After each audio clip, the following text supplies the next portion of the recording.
বাস্তা নিয়ে মাস জোগাড় চাই কিনতে খাই, আমার কোন খান পার নিতে না।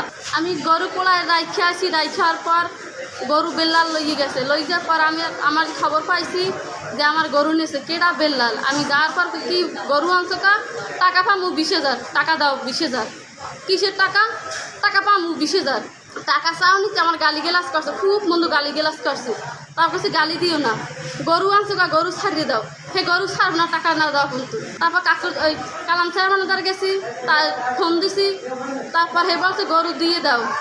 এই টাকা দিয়ে গরু নিতে কইছি, আর টাকা আমি দিতে পারিনি। এরা 10টা পর্যন্ত বসেছিলাম, আর টাকা চায় তারা। টাকা আমি না দেওয়ার কারণে আমার গরু ফেরা দিই নাই। এই বাস্তা নিয়ে মাস জোগাড় চাই কিনতে খাই, আমার কোন খান পার নিতে না। আমার স্বামী আমার কোন খোঁজ খবর রাখে না। আমি গার্মেন্টস করিয়া তারপরে গরু কিনছি।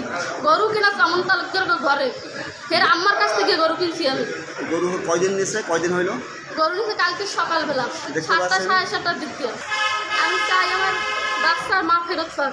এই গরু, এই বাছুরের হ্যাঁ, এই বাচ্চার মাও ফেরত পাক। আমরা দেখতে পাচ্ছি যে এই শুক্তাগড় ইউনিয়ন রাজাপুর উপজেলার এই নার্গিস বেগম একজন গৃহিণী, তার একটি গরু আছে এবং একটি বাছুর। এই বাছুর গরুটি রেখে জনৈক বেল্লাল নামে এক ব্যক্তি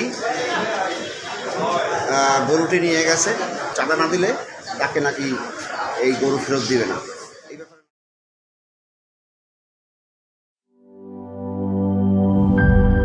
সিল্কোর সিল্ক অ্যান্ড শাইন, যাতে আছে আর্গান অয়েল ও ওট প্রোটিনের গুডনেস, যা আপনার চুলকে রাখে হেলদি অ্যান্ড শাইনিং।